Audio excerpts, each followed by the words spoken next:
Isa po muling pagbati sa lahat po ng ating mga taga-subaybay, sa lahat po ng ating mga followers. Pagbati pong muli ng isa at mapayapa at masaganang tahanan po sa lahat. Sa pagpapatuloy po ng ating pag-aaral sa mga bagong nakikinig po at hindi po nasubaybayan yung una nating paksa, ang ating pong topic, hindi po maaari pong mag-anyong tao ang mga anghel, subalit ang tao po ay hindi maaaring maging anghel hanggat hindi pa po nakakarating sa langit. Atin pong napag-aralan ang mga uri ng mga anghel. Nandyan po ang serapin, nandyan po ang kerubin, at kagaya po ng isang arkanghel na si Miguel. At sila pong lahat ay pawang mga espiritu na sinusugo ng ating Panginoon Diyos dito sa lupa. Kaya naman, ito po ay sumasalungat sa pagtuturo po at sa pag-claim ng isang kilala nating reliyon sa Pilipinas na ang kanilang sugo di umano ay tinawag na anghel o tinutukoy na anghel sa Apokalipsis 7:2-3, maging ang apat na leader na bansa na sina Orlando ng Italy, Lloyd George ng Britanya, Clemenceau ng France, Wilson ng Amerika, at maging si Martin Lutero at si Apostol Pablo. Kaya nga, maging ang kanilang gampanin o tungkulin, sapagkat nagdadahilan sila na hindi anya sa katangian tumutukoy ang salitang anghel. So pinag-aralan po natin ang mga naging tungkulin ng mga isinugong anghel sa mga unang lingkod ng Diyos, katulad nila Moises, kay Gideon at kay Abraham. Kaya nga, sa pagpapatuloy natin, ang mga binasa natin, pinag-aralan natin ay patungkol po sa lumang tipan. Nagbago na kaya ang estilo o pamamaraan ng pagsusugo ng ating Panginoon Diyos sa panahong Kristiyano sa bagong tipan? Pag-aralan po natin. Ang una nating babasahin sa Lucas 1:11 at 13, ganito ang ating bababasa. Nagpakita sa kanya doon ang isang anghel ng Panginoon na nakatayo sa gawing kanan ng altar na sunugan ng insenso. Nasindak si Zacarias at natakot nang makita niya ito. Ngunit sinabi ng anghel sa kanya, "Huwag kang matakot, Zacarias, dininig ng Diyos ang iyong panalangin. Ang iyong asawang si Elizabeth ay magkakaanak ng lalaki at Juan ang ipapangalan mo sa bata." Nagbago na ba ng paraan, tungkulin, ang pagsusugo sa mga anghel ng ating Panginoon Diyos? Hindi po. Ganun pa rin. Naghahatid ng maikli, magandang balita para sa mga piniling lingkod ng ating Panginoon Diyos. Sino ang halimbawa? Si Zacarias. Ano ang magandang balita, maikling at magandang balitang inihatid sa kanya? Ang kanyang asawang si Elizabeth ay magsisilang ng sanggol. Sino po? Ito po ay itatawaging Juan, at si Juan Bautista. Ano pa ang halimbawa po na ating mababasa? Dito naman po sa Mateo 1:20 hanggang 25. Ganito po ang ating mababasa. Ngunit habang pinag-iisipan ito ni Jose, napakita sa kanya sa panaginip ang isang anghel ng Panginoon. Sinabi nito sa kanya, "Jose, anak ni David, huwag kang matakot na pakasalan si Maria, sapagkat ang sanggol na dinadala niya ay mula sa Espiritu Santo. Magsisilang siya ng isang batang lalaki, at Jesus ang ipapangalan mo sa sanggol, sapagkat ililigtas niya ang kanyang bayan sa kanilang mga kasalanan." Sino pa po ang pinagpakitaan ng anghel ng ating Panginoon Diyos? Walang iba po si Jose. Ano ang maikli at magandang balitang pinasasabi sa kanya? Na si Maria ay huwag pag-alinlangan tanggapin bilang kanyang asawa. Sa papaanong paraan? Nagsalita siya sa panaginip. Pansinin po natin, yung nakaraan kay Moses, nagsalita ang anghel sa pamamagitan ng apoy. Hindi po kayang gawin ito ng mga nagkiklaim na anghel di umano at mga ministro sa loob po ng kanilang samahan. Maging ang magsalita sa panaginip, napakahirap din po nito. Bakit nagagawa ito ng mga anghel? Sapagkat sila ay may mga espesyal na kapangyarihan mula po sa ating Panginoon Diyos. Kanino pa salita o nagpakita ang mga anghel? Dito naman,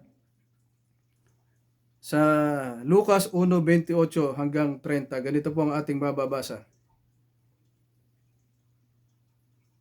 Lumapit ang anghel sa dalaga at binati ito, "Magalak ka, ikaw ay lubos na kinalulugdan ng Diyos. Sumaiyo ang Panginoon." Naguluhan si Maria na sinabi ng anghel at inisip niyang mabuti kung ano ang kahulugan ng ganoong pagbati.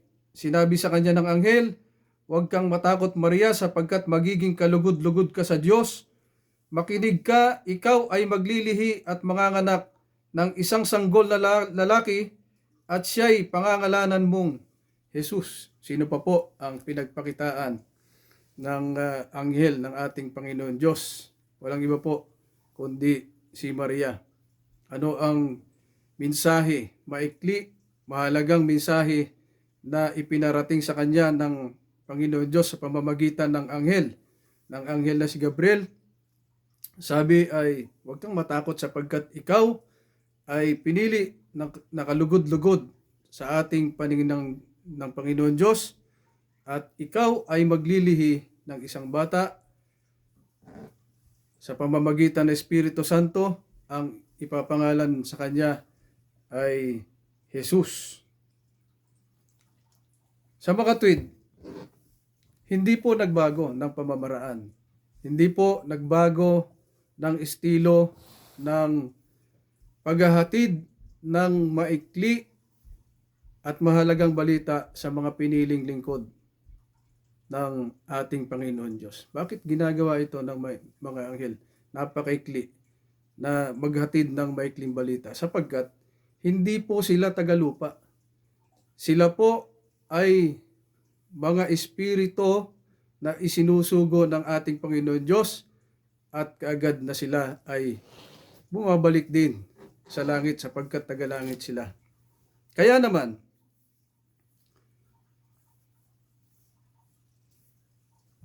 kailan po tayo magkakaroon na umaaring tawaging anghel? Pansinin po natin. Malapit na po tayong sa ating lundo ng ating leksyon. Dito po naman sa Pilipos, sa 3 ay 3:2, ganito po ang ating bababasa.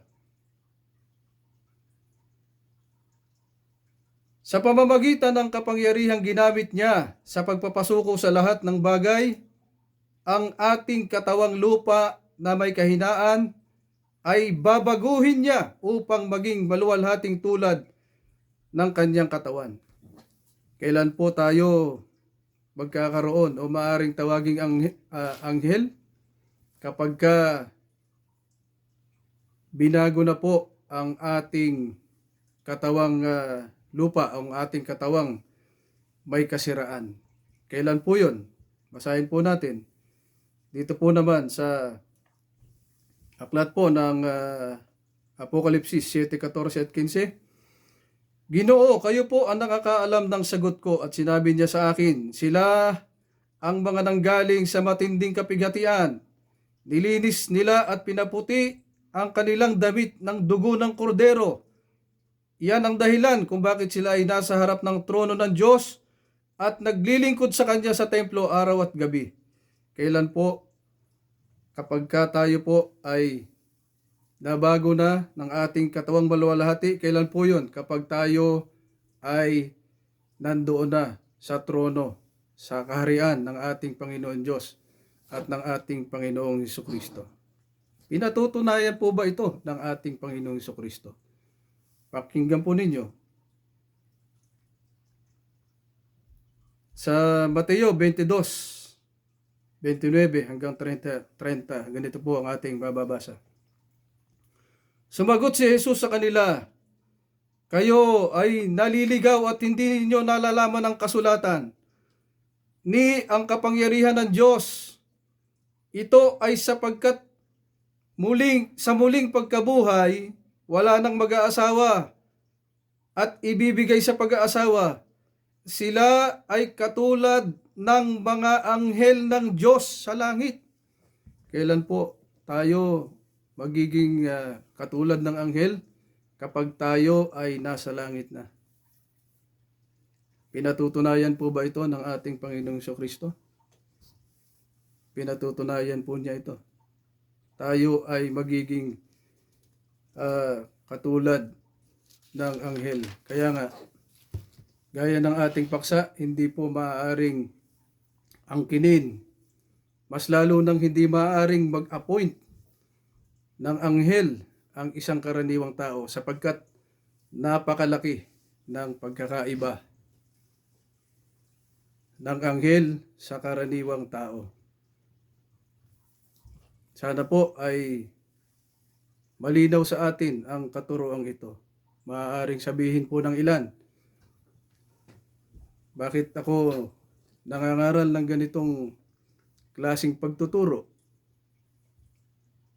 Maaaring sabihin ng iba, nais ko lang na magkamit din ng maraming views, kumita ng pera. Nagkakamali po kayo.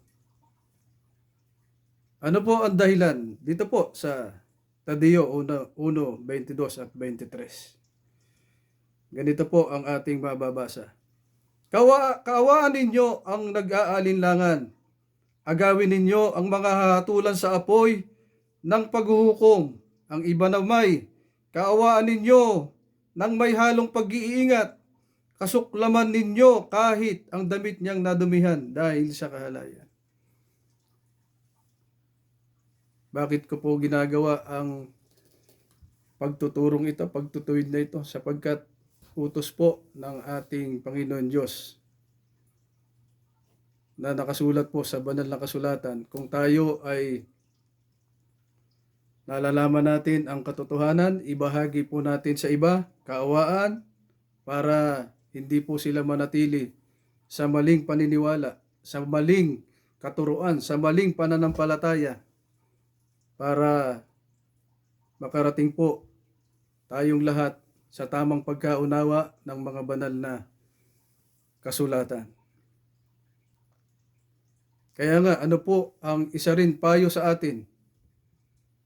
Mula po sa banal na kasulatan, kapag tayo ay natatakan, nataniman ng maling aral, dito po sa Apokalipsis 18:4, narinig ko ang ibang tinig na mula sa langit na nagsasabi, mangagsilabas kayo sa Kanya, bayan ko, upang wag kayong mangaramay sa Kanyang kasalanan at wag kayong magsitanggap ng Kanyang mga salot. Ano po ang panawagan sa atin po ng ating Panginoon Diyos sa pamamagitan ng banal na kasulatan? Kapag tayo ay nataniman, natatakan, napangaralan ng maling katuruan, salungat sa itinuturo po ng banal na kasulatan. Ang sabi, magsilabas kayo dyan, bayan ko.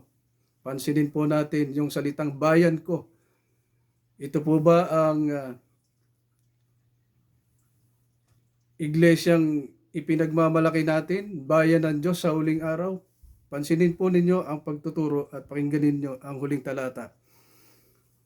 Noong panahong iyon, hiwalay kayo kay Kristo, hindi kabilang sa bayang Israel at hindi saklaw ng tipan na nababatay sa pangako ng Diyos Nooy nabubuhay kayo sa mundo na walang pag-asa, walang Diyos. Ngunit ngayon, dahil sa inyong pakikipag-isa kay Kristo Jesus, kayo na dati malayo sa Diyos ay inilapit sa pamamagitan ng dugo ni Kristo. Alin po ang kinikilalang bayan ng ating Panginoon Diyos? Yung mga taong dating malayo sa katwiran, yung mga taong nakipagkaisa sa ating Panginoong Kristo. Sumusunod sa katuruan ng ating Panginoong Kristo. Sumusunod sa turo ng banal na kasulatan. Sana po ay pakinabangan natin ang mga mensaheng ito. Maraming salamat po sa inyo sa inyong patuloy na pakikinig. Kawaan po tayo ng Panginoon Diyos